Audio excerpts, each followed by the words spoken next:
چاپ ہے مؤسسۃ التاریخ العربی. کہاں میں چھپی ہے عزیزو؟ یہ چھپی ہے شرح شیخ محمد عبدو کی، چھپی ہے سنہ 2007 میں بیروت لبنان میں دار حیات تراث العربی میں چھپی ہے. اچھا یہاں پر خطبہ نمبر ہے 124، اس نمبرنگ میں 124 آ جاتا ہے. اچھا یہ ہے ٹھیک ہے. انا لم نحکم الرجال، انا لم نحکم الرجال، ہم نے قاضی نہیں بنایا، ہم نے ریفری نہیں بنایا. آربیٹریٹر انگلش میں بولتے ہیں، آربیٹریٹر اردو میں نہیں معلوم مجھے کیا بولتے ہیں. قاضی بولتے ہیں نا آپ لوگ، جج بولتے ہو. ہم نے کہہ سکتے ہیں، یہ چلتا اردو میں. حاکم پھر اردو میں فرمان روا کے رولر کے معنوں میں آ جاتا ہے نا. ہاں اور پھر غلط فہمی ہو جاتی ہے. نحکم الرجال، ہم نے آربیٹریٹر نہیں بنایا کسی انسان کو. وانما حکمنا القرآن، ہم نے تو قرآن کو صرف قرآن کو کیا بنایا، مردوں کو نہیں، لوگوں کو نہیں، صرف قرآن کو ہم نے کہا کہ ہمارا اور آپ کے درمیان فیصلہ کرنے والے قرآن ہے. ٹھیک ہے نا. وهذا القرآن انما هو خط مستور بین الدفتین، خط مستور.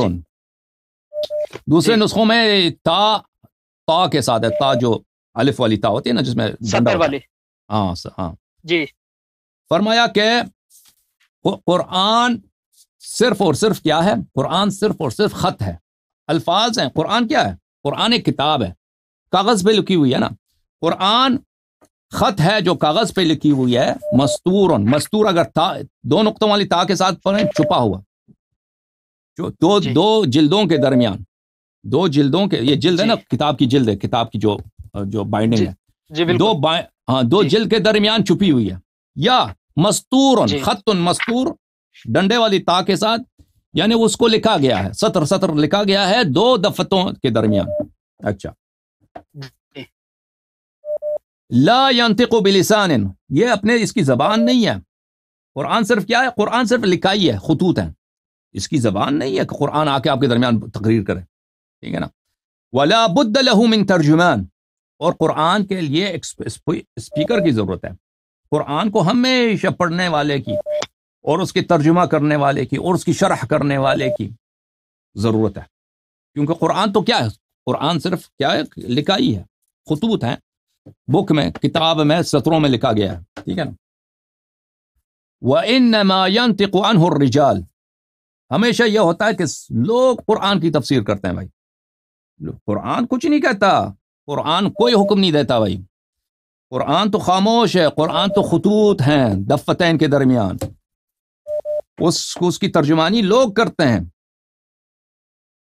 ولما دعانا القوم إلى أن نحكم بيننا القرآن لم نكن الفريق المتولي عن الكتاب الله، وقد قال الله سبحانه فإن تنازعتم في شيء فردوه إلى الله والرسول صلى الله عليه وآله، فرده إلى الله أن نحكم بكتابه، ورده إلى الرسول صلى الله عليه وآله أن نأخذ بسنته، فإذا حكم بالصدق في كتاب الله فنحن أحق الناس به، وَإِنْ حُكِمَ بِسُنَّةِ رَسُولِ اللَّهِ صلی اللہ علیہ وآلہ فَنَحْنُ أَوْلَاهُمْ.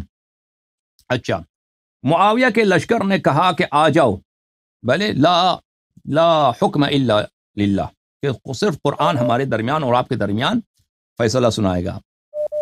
معاویہ ہمارے خوارج نے نہیں یہ معاویہ کیا ہے، خوارج کیا ہے، آپ کو اتنا نہیں معلوم. یہ معاویہ نے صفین میں قرآن کو نیزے پہ اٹھایا تھا. یہ میرے پاس جو عنوان ہے، میرے پاس نہج البلاغہ ہے، جو چھپی ہوئی میرے پاس موجود ہے. تحکیم وہ غلط ہوگا، تحکیم تو صفین میں ہوا تھا. یہ لکھا ہوا ہے فی الخوارج لما انکرا. ہاں میرے پاس، خیر چلیں ٹھیک ہے، میں دیکھ لوں گا. میرے پاس نسخہ، اس پر یہ ٹائٹل دیا ہوا ہے کہ یہ جو خطبہ ہے یہ خوارج کے متعلق ہے.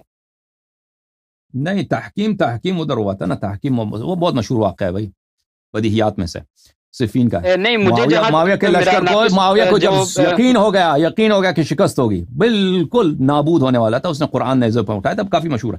اچھا تو ہمارے مخالفین نے ہمیں دعوت دی کہ ہم آ کر قرآن کو اپنے درمیان آربیٹریٹر بناتے ہیں کہ قرآن فیصلہ سنائے گا. جب ہم نے انہوں نے یہ قبول کیا، لم نکن الفریق المتولی عن کتاب اللہ، ہم اس تحکیم میں ہم قرآن کے اسپوکس مین نہیں تھے. تحکیم میں یعنی معاویہ کے لشکر نے کہا کہ آؤ قرآن کو ہم اپنا اپنے درمیان فیصلہ کرنے والا بناتے ہیں نا. امیر المومنین علیہ السلام نے تو مخالفت کی. انہوں نے کہا کہ میں قرآن ناطق ہوں، یہ قرآن یہ دھوکے کے لیے ہے جو نیزے پہ ان لوگوں نے اٹھایا ہے، ان کو یقین نہیں ہے، یہ اپنی جان بچانے کے لیے بہانہ کر رہے ہیں، ان کو مارو. تو لشکر نے کہا کہ نہیں، آپ جو ہیں آپ کافر ہو رہے ہیں، ہم آپ سے تلوار اٹھائے امیر المومنین علیہ السلام کے خلاف. سب لشکر نے کہا کہ قرآن کو ماننا ہوگا، آپ قرآن پہ کافر ہو رہے ہیں. تو جب یہ ہوا تو امیر المومنین علیہ السلام کو مجبوراً ماننا پڑا، کیونکہ وہ آپس میں لڑائی شروع ہو جاتی. تو فرمایا کہ جب قرآن کو حکم بنایا گیا تو ہم قرآن کے اسپوکس مین اس تحکیم میں ہم نہیں بنے تھے کہ ہم جس طرح قرآن کی شرح کریں گے اسی طرح سب مانیں گے. اس طرح تو ہمارا آپس میں فیصلہ نہیں ہوا تھا. اللہ تعالیٰ نے قرآن مجید نے فرمایا فَإِن تَنَازَعْتُمْ فِي شَيْءٍ فَرُدُّوهُ إِلَى اللَّهِ وَالرَّسُولِ صلی اللہ علیہ وآلہ. اللہ تعالیٰ نے فرمایا کہ تم کسی چیز میں اگر نزاع کرو تو اس مسئلے کو پلٹا دو، اس مسئلے میں مراجعہ کر دو، رجوع کر دو اللہ سے اور رسول صلی اللہ علیہ وآلہ وسلم سے. فَرَدُّهُ إِلَى اللَّهِ أَن نَحْكُمَ بِكِتَابِهِ، اللہ سے مراجعہ کرنا یہ ہے کہ ہم قرآن میں جو لکھا ہے اس کے مطابق ہم فیصلہ سنائیں. وَرَدُّهُ إِلَى الرَّسُولِ صلی اللہ علیہ وآلہ أن نَأْخُذَ بِسُنَّتِهِ، اور رسول صلی اللہ علیہ وآلہ وسلم سے رجوع کرنا یہ ہے کہ رسول صلی اللہ علیہ وآلہ وسلم کی حدیث کو قبول کریں. ٹھیک ہے نا. فَإِذَا حُكِمَ بِالصِّدْقِ فِي كِتَابِ اللَّهِ فَنَحْنُ أَحَقُّ النَّاسِ بِهِ، اگر واقعاً کتاب کو دیکھا جائے اور صدق اور سچائی کے ساتھ قرآن کی روح سے فیصلہ سنایا جائے، ہم احق الناس ہیں، ہم حکومت کے، امامت کے سب سے حقدار شخص ہم ہیں اگر قرآن کو قبول کیا جائے. وَإِذَا حُكِمَ بِسُنَّةِ رَسُولِ اللَّهِ صلی اللہ علیہ وآلہ فَنَحْنُ أَوْلَاهُمْ بِهِ، اور اگر سنت کی روح سے فیصلہ سنایا جائے تو سب لوگوں سے زیادہ اولا احق بالامامہ ہم ہیں. ٹھیک ہے نا، قرآن کی روح سے بھی سنت کی روح سے. اچھا بہرحال اس فقرے کی روح سے عزیزو، اس فقرہ یہ ہے اس خطبہ میں وَهَذَا الْقُرْآنِ إِنَّمَا هُوَ خَطٌّ مَسْطُورٌ بَيْنَ الدَّفَّتَيْنِ، کہ قرآن تو صرف الفاظ ہیں، خطوط ہیں، لکھائی گئے ہیں دفتین کے درمیان. اس کا مطلب یہ نہیں ہے کہ قرآن اس کے علاوہ اور نہیں ہے. اگر آپ کا مقصود یہ ہے، اس جملے کا مقصد یہ نہیں ہے. ٹھیک ہے نا، وہ ہو سکتا ہے وہ صحیح کہاں جائے گا. بھائی بات سنا، میں بات ختم ہونے دو. ہو سکتا ہے وہ صحیح ہو یا غلط ہو، لیکن وہ جملے کا مقصد یہ نہیں ہے. جملے کا مقصد یہ ہے کہ قرآن تو صرف اور صرف خطوط ہیں جو دفتین کے درمیان لکھائے گئے ہیں. یہ نہ بولتا ہے، نہ حکم دیتا ہے، نہ اپنی شرح کرتا ہے، نہ اپنی تفسیر کرتا ہے. دو لوگوں میں نزاع ہو تو قرآن اٹھ کے نہیں کہتا کہ حق تیرے ساتھ یا تیرے ساتھ ہے. قرآن تو صرف خطوط ہیں دفتین کے درمیان لکھا ہوا. یہ حصر جو ہے یہ حصر نسبی ہے. یہ خارج کرتا ہے کس کو؟ خارج کرتا ہے اس بات کو کہ قرآن ینطق بلسان ہو، کہ قرآن تقریر بھی کرتا ہو. ہاں، قرآن آ کے ممبر پہ بیٹھ جائے. اوکے، بات سنیں. قرآن آ کے ممبر پہ بیٹھ جائے اور کہہ دے حق تیرے ساتھ ہے. قرآن اس طرح نہیں کرتا. قرآن کو کس کی ضرورت ہے؟ قرآن کو ضرورت ہے ایک ایسے شخص کی قرآن کو پڑھے، قرآن کی ترجمانی کرے، قرآن کی توضیح. ہاں جی حسن اللہ عرصہ، یہ جب انہوں نے کہا کہ وَإِنَّمَا حَكَّمْنَا الْقُرْآنَ، تو یہ کیا آپ سمجھتے ہیں کہ اس میں ابہام کو مولا علی نے جو دور کیا ہے خود بہذا القرآن، یہ تفسیر کر رہے ہیں قرآن کی، یعنی کہ ابہام تھا اس کو دور کر رہے ہیں کہ قرآن کیا ہے، تو اس قرآن کی تفسیر آپ نے تو فرما دیا کہ یہاں انما کا اصل جو ہے وہ نہیں ہے.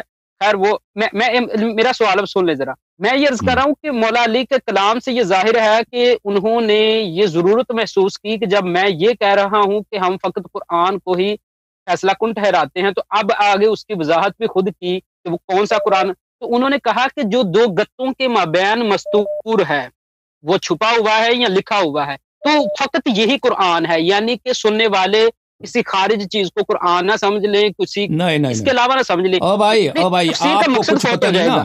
او بھائی آپ اگر تحریف کرنا چاہیں نا تو دیکھیں آپ دیکھیں، اگر اس طرح نہیں ہے نا، آپ کیوں وقت ضائع کر رہے ہیں؟ او بھائی چھوڑ دو اس باتوں کو. آپ کو پتہ بھی نہیں نا. مجھے ایسا کیوں لگتا ہے کہ آپ کو اتنا نہیں معلوم کہ تحکیم صفین میں تھا یا خوارج کے ساتھ تھا. ایک مسئلے کو آپ اس کے الف بے کو نہیں جانتے نا. دیکھیں اگر آپ کہتے ہیں تو میں تصویر ابھی واٹس ایپ کرتا ہوں، آپ چلا دیں میرے پاس جو ابھی نہج البلاغہ کا یہ عربی اور فارسی کا نسخہ پڑا ہوا ہے، اس میں اس کے اوپر لکھا ہوا فی الخوارج لما انک. یہ جو انہوں نے خوارج کے متعلق لکھا ہے یہ آپ نہج البلاغہ ہم نے نہیں چھپوائی. پتہ نہیں، میں نہج البلاغہ میں آپ کو دکھا چکا، اس میں نہیں ہے. اور دوسرا نہج البلاغہ بھی میں آپ کو دکھاؤں گا، اس میں بھی میرے پاس جو ہے میں وہ بتا رہا ہوں آپ بہرحال یہ خوارج میں نہیں ہے، یہ پاکستان کا بھی نسخہ نہیں اچھی بات ہے، آپ جو آپ کے دل میں جو بات ہے اس کو واضح طور پہ بیان کریں، کہنا کیا چاہتے ہیں بات کریں۔ ہاں میں دو چیزیں یہاں سے کہنا چاہتا تھا، ایک تو یہ ہے کہ مولا علی نے قرآن کی جو تفسیر کی ہے وہ دو گتوں کے مابین محفوظ ہونے کی ہے، ایک دوسرا جو ہے آپ نے وہ نیچے جو الفاظ پڑھے ہیں کہ نبی کریم صلی اللہ علیہ وسلم کی سنت کی طرح فردوہ الی رسولہ ان ناخذ بسنتی۔ اب یہاں جو اگر دیکھتے ہیں تو آپ کا حدیث ثقلین کے متعلق جو کہنا کہ جو جس میں کتاب اللہ اور سنت کا ذکر ہے تو آپ اس کو کہتے ہیں کہ وہ روایت ضعیف ہے، جبکہ اس خطبہ سے لازم آتا ہے کہ مولا علی نے بھی اہل بیت کا ذکر نہیں کیا بلکہ یہ ذکر کیا کہ ہم کتاب اللہ اور سنت، اور پھر آگے پھر رسول صلی اللہ علیہ وسلم کی سنت کا ذکر کیا۔ ایک میں سن لیں، آپ جواب دیجیے گا، میں سنوں گا۔ تو اس سے معلوم ہوتا ہے کہ مولا علی کو بھی پتا تھا کہ رسول اللہ صلی اللہ علیہ وسلم نے قرآن چھوڑا ہے، تو پہلے حکم کے طور پر انہوں نے قرآن پیش کیا، پھر انہوں نے سنت کا ذکر کیا، اہل بیت کا ذکر اس طرح نہیں کیا ہے۔ اہل بیت محافظ ضرور ہیں، جس طرح انہوں نے ذکر کیا کہ ہم اولا اس کا معنی پر کلام کریں گے، لیکن آپ سنت والی روایت کو اہل سنت کی کتابوں میں ضعیف کہیں گے تو کم سے کم نہج البلاغہ کے مطابق تو وہ ثابت شدہ، اس کو تو مانا کریں نا آپ کہاں ہم یہ مانتے ہیں کہ اہل بیت کا ذکر بھی کیوں ہے، تنگ کرتے ہو؟ کیوں ان جہالات کو کہیں اور لے کے جاؤ بھائی، ان باتوں کو کیوں تنگ کرتے ہو، کیوں اذیت کرتے ہو ان باتوں کے ساتھ؟ اور بات سنو نا، پھر میں سمجھ گیا تم کیا کہنا اب مجھے بات کرنے دو۔ مجھے پہلے یہ ہوتا ہے ذاتی حملے کیوں کرتے ہیں؟ ہم نے آپ کے لیے کوئی ایسا لفظ استعمال نہیں کیا کہ جو پہلی بات یہ ہے کہ اس کو نہیں معلوم اس شخص کو کہ وہاں پر تحکیم کے مسئلے میں یہ ہوا تھا کہ معاویہ کی فوج نے قرآن نیزے پہ اٹھایا تھا اور کہا تھا کہ ہم قرآن ہمارے اور آپ کے درمیان فیصلہ سنائے گا۔ امیر المؤمنین علیہ السلام نے مخالفت کی کہ یہ نہیں سنائے، قرآن ناطق میں ہوں، قرآن یہ فیصلہ نہیں سنائے گا، اس کو چھوڑ دو، ان کو مار دو، معاویہ کے لشکر کو تباہ کر دو۔ خوارج نے نہیں سنا، بعد میں یہ لوگ خوارج بنے۔ انہوں نے خوارج وہیں سے شروع ہوئے تھے۔ اگر کسی نہج البلاغہ کے نسخے میں خوارج بھی لکھا ہے تو اس لیے کہ خوارج کے آغاز وہاں سے ہوا، صفین سے ہوا۔ خوارج نے امیر المؤمنین علیہ الصلوۃ والسلام کی اس وقت خارجی نہیں تھے، وہ اس لشکر میں تھے، لوگ انہوں نے بیعت کیا تھا، انہوں نے کہا کہ ہم آپ کی بات کو نہیں مانتے۔ جب معاویہ کی لشکر، وہ ہمارے مسلمان بھائی ہیں، وہ کہہ رہے ہیں کہ قرآن کو ہم حاکم بناتے ہیں، قرآن فیصلہ سنائے گا، تو آپ کیوں مخالفت کر رہے ہیں؟ ان کی بات کو سننا۔ امیر المؤمنین علیہ السلام نے بہت اصرار کی ہے کہ آپ ان کی بات کو نہ مانیں، یہ ایک دھوکہ ہے معاویہ کی جانب سے، عمرو بن العاص کی جانب سے، تو انہوں نے نہیں مانا، تلوار اٹھایا امیر المؤمنین علیہ السلام کے خلاف کہ ہم آپ سے قتال شروع کر دیں گے۔ جب امیر المؤمنین علیہ السلام نے یہ دیکھا تو انہوں نے مالک اشتر کو پیغام دی کہ واپس پلٹ جاؤ۔ مالک نے کہا میں تو معاویہ کے خیمے کے بالکل قریب پہنچ چکا ہوں، مجھے بس کچھ منٹ دے دیں، میں معاویہ کو قتل کر دوں گا، اس کا سر بدن سے جدا کر دوں گا، میں تو اس کو بالکل اس کے قلب میں اس کے لشکر کے دل میں پہنچ چکا ہوں، اس کے خیمے کے قریب ہوں۔ امیر المؤمنین علیہ السلام نے پھر پیغام بھیجا کہ اگر تم چاہتے ہو کہ میں زندہ رہوں، یہ لوگ مجھے قتل کر دیں گے، تو واپس آ جا۔ تو جنگ روک دیا گیا۔ اس کے بعد وہاں پہ حکم بنایا، حکم نعرہ پہلا کیا تھا کہ قرآن کو حاکم بناتے ہیں۔ اس کے بعد لشکر والوں نے کہا، اور معاویہ کے لشکر نے کہا کہ ہم یہاں پہ دو آدمی کو حکم بناتے ہیں یعنی ریفری بناتے ہیں، یعنی آربیٹریٹر بناتے ہیں۔ تو امیر المؤمنین علیہ الصلوۃ والسلام کی جانب سے عبداللہ ابن عباس، انہوں نے کہا عبداللہ ابن عباس کو بھیجا، اور معاویہ کی جانب سے عمرو بن العاص۔ تو لشکر والوں نے کہا کہ نہیں، یہ عبداللہ ابن عباس آپ کا چچا زاد بھائی ہے، ہم اس کو نہیں مانتے، آپ جو ہیں ایک دوسرے آدمی کو، کون؟ ابو موسیٰ اشعری، جو امیر المؤمنین علیہ السلام کا بہت مخالف تھا، اور وہ ابو بکر عمر کا چاہنے والا تھا۔ تو لشکر والوں نے کہا کہ اگر حکم ہوگا تو یہی ہوگا، تو انہوں نے زبردستی اس کو حکم بنا دیا، لشکر والوں نے، خوارج نے، نہ کہ امیر المؤمنین علیہ السلام نے۔ تو وہاں پہ وہاں پہ وہ گئے آپس میں فیصلہ کرنا، انہوں نے آپس میں کیا تو عمرو بن العاص تو بہت چلاک آدمی تھا، وہ ابو موسیٰ اشعری ایسے ہی سادہ آدمی تھا، اس سے کہا کہ جا کے تم ممبر پہ چڑھو اور کہہ دو کہ میں امیر المؤمنین علیہ السلام کو عزل کرتا ہوں خلافت سے، اور میں بھی جاؤں گا ممبر پہ تیرے بات اور کہہ دوں گا کہ معاویہ کو میں عزل کرتا ہوں، اور مسلمان ایک تیسرا شخص کو خلیفہ بنا دے، ختم بات۔ تو اس کے بعد وہ عمرو بن العاص، جب باری آئی کہ دونوں مذاکرات کرنے کے بعد ممبر پہ چڑھنے کی بات آئی، تو عمرو بن العاص نے کہا کہ آپ بزرگ آدمی ہیں، آپ صحابی ہیں، فلاں فلاں فلاں، آپ پہلے چلے جائیں۔ وہ پہلے چلا گیا، ابو موسیٰ اشعری، وہ ممبر پہ چل کے کیا کہا اس نے انگوٹھا اپنے ہاتھ سے اتارا، کہا جس طرح میں اپنا انگوٹھا ہاتھ سے اتارتا ہوں، میں نے اسی طرح علی علیہ السلام کو خلافت سے عزل کیا، اب وہ خلیفہ نہیں ہے، ختم بات، ممبر سے نیچے اترا ہے۔ اور وہ بھی نمائندہ بھی تھا امیر المومنین علیہ السلام کے لشکر کا. امیر المومنین علیہ السلام نے اس کو نمائندہ نہیں بنایا تھا، لشکر والوں نے بنایا تھا اس کو زبردستی.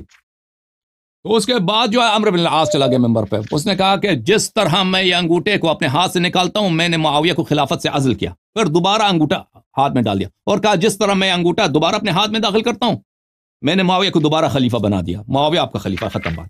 تو اس نے اس طرح دھوکہ دے دیا. تو لشکر والے سب جو ہیں پریشان ہو گئے کہ بھیا کیا چکر ہے، معاویہ سے تو لڑ رہے تھے، یہ تو دوبارہ معاویہ خلیفہ بن گیا. پھر انہوں نے کہا کہ یہ جو ہے یہ کیا ہے، یہ ایک غلطی ہو گئی ہم سے، ہم کافر ہو گئے. ہم اس لیے کافر ہو گئے کہ ہم نے عمرو بن العاص کو اور ابو موسیٰ اشعری کو ہم نے حکم بنایا، یہ فسق تھا، یہ خطا تھا، ہم کافر ہو گئے، ہمیں توبہ کرنا چاہیے.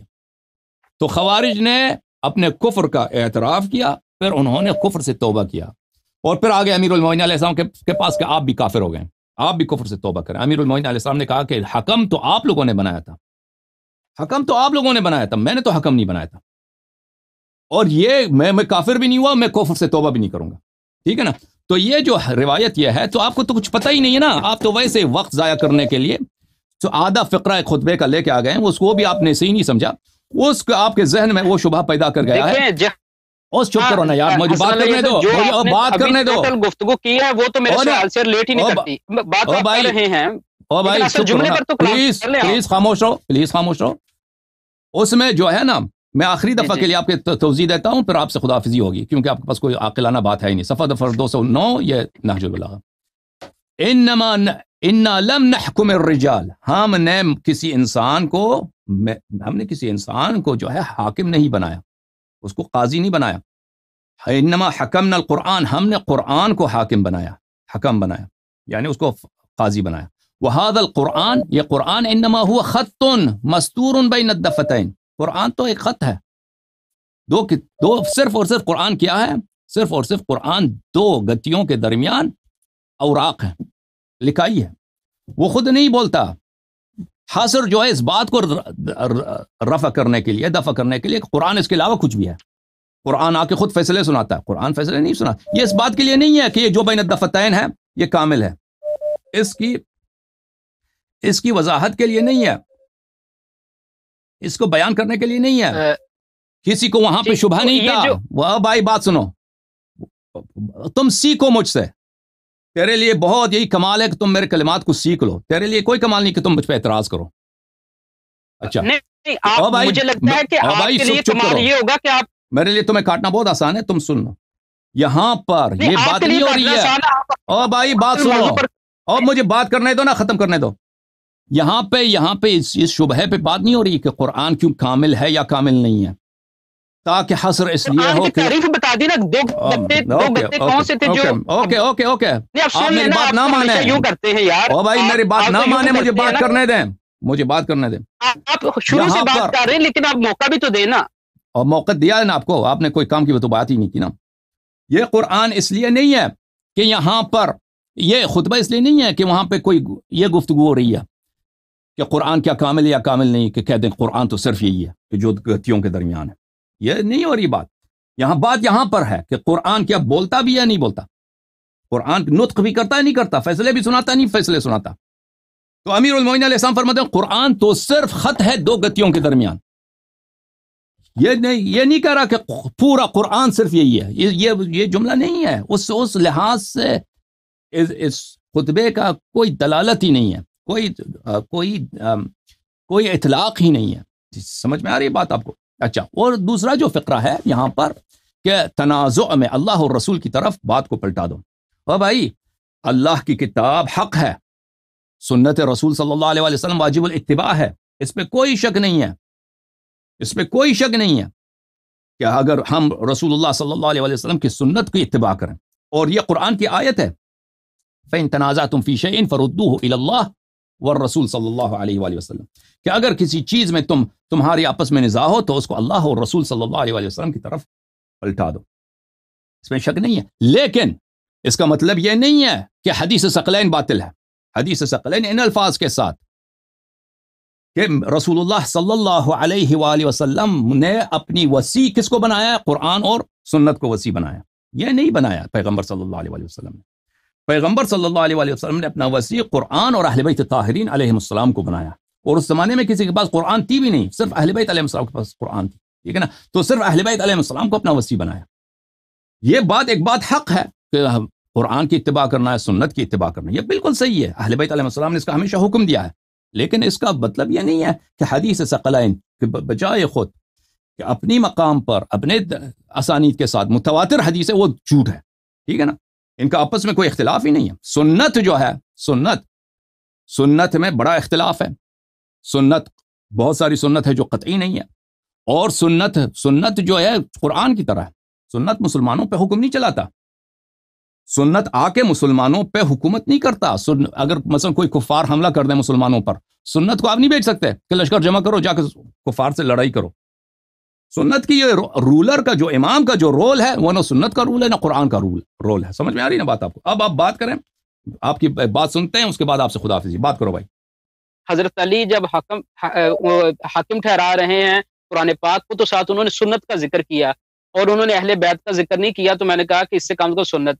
اس کے اوپر اگر آپ جناب مولا علی کا نہج البلاغہ میں دوسرا ہی خطبہ دیکھ لیں تو اس میں انہوں نے اقیموا ھذین العمودین کا ذکر کیا ہے، اور ان دو ستونوں کو قائم کرو، اور اس دو ستونوں میں سے ایک اللہ تعالیٰ کی توحید اور دوسری سنت کا ذکر کیا ہے، جس میں کوئی اہل بیت کا ذکر نہیں کیا۔ مولا علی اگر خود جو ہے وہ سنت اور کتاب اللہ کو پیش کریں اور آپ اس کے برعکس اہل بیت کو جو ہے وہ سنت کے درجے اور سنت والی روایات کو آپ مردود ٹھہرائیں، تو میں سمجھتا ہوں کہ یہ بھی آپ کی زیادتی ہے، اس پر غور و فکر کر لیجئے گا۔ اجازت دیں، آپ آگے تو سننا نہیں چاہیں گے مجھے۔ شکریہ وقت دینے کا۔ اوکے، ختم بات، خدا حافظ۔ سیاق کا جہاں تک آپ کا ذکر کیا آپ کو پتہ ہی نہیں، آپ کہہ رہے ہیں کہ یہ خوارج کے لیے، ٹھیک ہے نا، آپ کو اتنا نہیں معلوم کہ تحکیم جو ہے معاویہ کے لشکر کے سیاق و سیاق کا بات ہی نہ کرو نا بھائی، تمہیں جب پتہ ہی نہیں ہے۔ مثلا ایک شخص کہتا ہے کہ محمد علی جناح جو ہے وہ فرض کریں وہ کہتے ہیں وہ برما کے رہنما تھے۔ اب سب کو پتہ ہے کہ محمد علی جناح جو تھے وہ برما کے رہنما نہیں تھے، برما میں نہیں رہتے تھے، وہ بامبے کے آدمی تھے، کراچی کے آدمی تھے، وہ انہوں نے پاکستان بنایا۔ جب سب کو معلوم ہے، سب لوگوں تحکیم جو ہے صفین میں تھا، خوارج کا اس میں نہیں ہے، تو کہتے ہیں سیاق و سباق کیا، اب تمہیں پتہ ہی نہیں ہے سیاق و سباق کا۔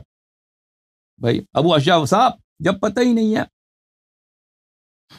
سیاق و سباق کا، سیاق و سباق تو ہم نے آپ کو سمجھا دیا، آپ نے وہ جو ہے آپ نے اپنے ذہن میں جو مہر لگائی ہے اس کی نہیں سن رہے، الگ بات۔ اچھا، جہاں تک دیکھیں، جہاں تک کتاب اللہ و سنتی کا تعلق ہے، انی تارک فیکم، یہ حدیث ضعیف ہے، یہ حدیث ضعیف ہے، ٹھیک ہے نا، آپ لوگوں کے پاس صحیح سند کے ساتھ نہیں ہے، لیکن اس کا مطلب یہ نہیں ہے، اس کا مطلب یہ نہیں کہ سنت کی اتباع غلط ہے۔ سنت اور اہل بیت علیہ السلام کو آپ دوسروں کے مقابلے میں نہ لائیں۔ اہل بیت علیہ السلام نے ہر جگہ پر حکم دیا ہے کہ قرآن کی اتباع کرو اور سنت کی اتباع کرو، یعنی حدیث رسول صلی اللہ علیہ وسلم کی اتباع کرو، یہ انہوں نے فرمایا، لیکن اس کا مطلب یہ نہیں ہے کہ سنت جو ہے رسول پاک صلی اللہ علیہ وسلم کے بعد مسلمانوں کا امام ہے۔ سنت میں یہ کوالٹی ہے ہی نہیں، یہ امامت کی۔ امام شخص ہوتا ہے، جانشین پیغمبر صلی اللہ علیہ وسلم کا فرد ہوتا ہے۔ سنت یہ خلافت جہاد کرے، لوگوں سے زکوٰۃ لے لے، غربا کو زکوٰۃ دے، کسی پہ حد جاری کرے، یہ سنت نہیں کرتا۔ سنت تو حدیث ہے، وہ الفاظ ہیں کتابوں میں لکھیں یا کسی کے ذہن میں۔ سنت کی اتباع واجب ہے، ہر جگہ پہ اس میں احادیث بے انتہا ہیں، لیکن کلام اس بات پر ہے، کیا رسول پاک صلی اللہ علیہ وسلم نے فرمایا ہے کہ میں تمہارے درمیان دو چیزوں کو چھوڑ کے جا رہا ہوں، کتاب اللہ و سنتی۔ ہم نہیں کہتے کہ سنت کا اتباع ضروری نہیں ہے، سنت کی اتباع فرض، دین ہی یہی ہے بھائی، دین ہی یہی ہے کہ سنت کی اتباع کرو، اس کے علاوہ کیا ہے دین؟ اس میں کوئی شک ہی نہیں کہ سنت کی اتباع ضروری ہے۔ بات اس میں ہے کہ کیا یہ حدیث صحیح ہے یا نہیں ہے۔ یہ حدیث صحیح نہیں ہے کہ رسول پاک صلی اللہ علیہ وسلم نے سنت کو اپنا خلیفہ بنایا، کہ رسول پاک صلی اللہ علیہ وسلم نے سنت کو اپنا خلیفہ بنایا، یہ کوئی حدیث نہیں ہے۔ سمجھ میں آ رہی نا بات آپ کو؟ تو جو صحیح حدیث ہے کتاب اللہ و عترت اہل بیتی، میں نے ان کو اپنا خلیفہ بنایا، یہ صحیح ہے، یہ صحیح ہے، یہ متواتر ہے۔ تو اگر آپ کہیں اور آپ کو یہ مل گیا اہل بیت علیہ السلام کے کلام سے کہ رسول پاک صلی اللہ علیہ وسلم کی سنت کی اتباع کرو، بالکل سنت کی اتباع کرو، اس میں شک ہی نہیں ہے، لیکن اس سے وہ حدیث ثابت نہیں ہوتی کہ میں تمہارے درمیان اپنا جانشین چھوڑ کے جا رہا ہوں، کتاب اللہ و سنتی، اس سے وہ ثابت نہیں ہوتا۔ اگر آپ میری بات کو غور سے سنیں تو یہ بات سمجھ میں آنے والی بات ہے، لیکن اگر عقل نہیں ہے اور کانوں میں پردے ہیں تو میں کچھ نہیں کر سکتا.